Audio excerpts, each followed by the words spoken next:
सुल्तान कैसर शाह गांव में आते हैं। उनकी उपस्थिति ध्यान आकर्षित करती है। शिकार के लिए तैयार, उसकी निगाहें भीड़ पर घूमती हैं जब तक कि वह सबीना पर केंद्रित नहीं हो जाती। उसकी सुंदरता शांति बिखेर रही है। सुल्तान मंत्रमुग्ध होकर एक आदेश जारी करता है, सबीना को महल में लाओ। सबीना अब सुल्तान की गिरफ्त में अपने पति इमरान के साथ उसके खिलाफ साजिश रचने लगती है।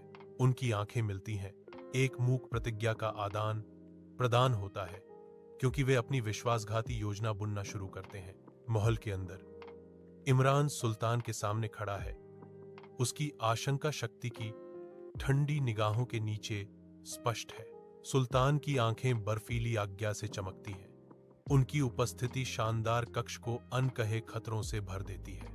हवा भारी है क्योंकि सुल्तान का फरमान गूंजता है, मैं तुम्हें एक अटूट तलवार बनाने का आदेश देता हूं। इमरान का चेहरा सख्त हो जाता है क्योंकि वह नामुमकिन काम को समझता है। एक सावधानी पूर्वक बनाया गया जाल उसके चारों ओर बंद हो रहा है। वह जानता है कि छाया के इस महल में विफलता कोई विकल्प नहीं है और जीवित रहने के लिए कौशल से अधिक की आवश्यकता होती है। सुल्तान की महत्वाकांक्षा का भार नीचे दबाता है। इमरान के संकल्प को सुनहरे पिंजरे के बीच आकार देता है।